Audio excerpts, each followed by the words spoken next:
Yeah. So early on, and still today, our sales strategy is going to our chef and saying, "Hey, man, do you want to pay twice as much for hamburger?"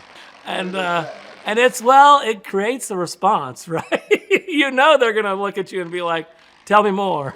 It's actually a pretty good sales strategy, and it creates conversation, which is what we need to have because we're not going to win on price. And so let's win on quality, let's win on story, let's win on all the things that we believe in. Here we go. Sure we're good. Showtime. All right. Can you just tell us your name and what your company is? Okay, yes, I'm Jamie Ager, and I'm with Hickory Nut Gap down here in western North Carolina. My family's been on this farm for over 100 years. My great-grandparents moved down here in 1916. Western North Carolina was a very poor region of the country in the southern Appalachian mountains, and my great-grandfather was a minister. And so his life's work was to help revitalize the rural economy.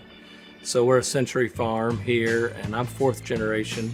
And then I got really interested in sustainable agriculture when I went to college and thought about these concepts of pasture-based meat and grazing management, and the notion that you could raise meat in a way that's good for the environment, that's good for the animals and their welfare, and also good for the farmer and the customer, and really building that connection between those two. And so my wife and I graduated from college in 2000, came back to the farm at that time and started to sell local meat. Without, I'd say, a firm plan, but some ideas, a ton of passion, the willingness to work hard. Because we were so close to Asheville, where there was this burgeoning scene of restaurateurs and independent restaurants that wanted to buy from local farms. And we just hit the ground running, and Asheville was kind of ripe for development. And so that recipe kind of led us into raising pasture poultry and pasture turkeys and cattle and hogs, and doing quarter sides of beef and half sides of pigs, and kind of develop a market around that. The demand was continuing to grow, so we started working with other farmers in the region to help put together a supply chain of local pasture-raised meats.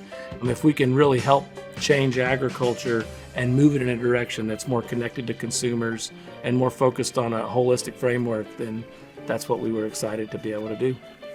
We're big believers in regenerative agriculture, and regenerative farming is basically, using farming systems to help improve the landscape. And when you talk about what is sustainability, what is a robust farming system, we need to talk about biodiversity.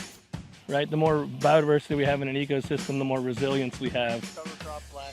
But the question is, how do you manage and maintain a grassland ecosystem? And the way nature's always managed and maintained a grassland ecosystem is with grazing herbivores. With pasture-raised pork, with regenerative pork, we can use the pigs to help reclaim that land. We can use cover cropping systems where we rotate them through different pastures on the farm, then we plant cover crops behind the pigs. And what that does is it creates, a living, growing plant on the soil. And that perennial base of forage is kind of what we think about as our feed for the animals, but really it's the soil health that creates the healthy grasses, that creates the healthy animals, that creates healthy meat, that creates healthy people.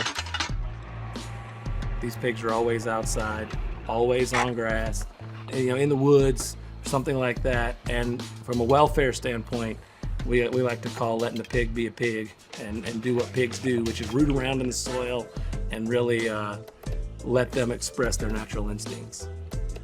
This is a group of sows in here, so they're going to be buried in here somewhere. So follow me and we'll go find them. So here they come. See, they hear us. Hey, girl. Good morning. You ready for some food?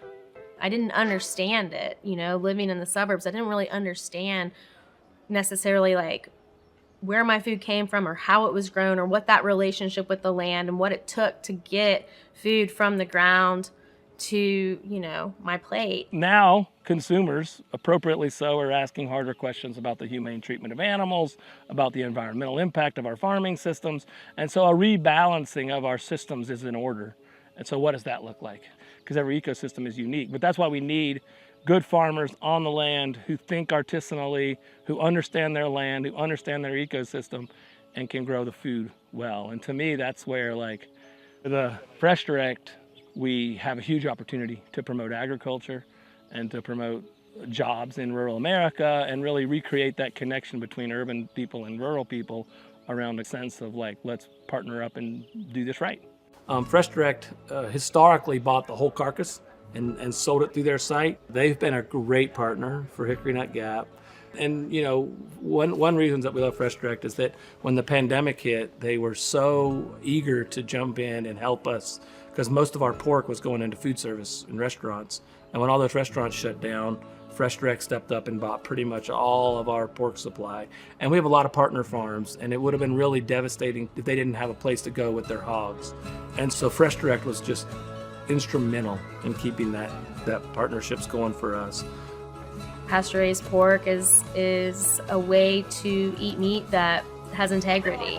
And I think that we'll be continuing to do that for years to come, and we'll be continuing to impact, you know, tens of thousands of acres of land in a way that is regenerative. So I'm really excited about what the future holds for Hickory Nut Gap.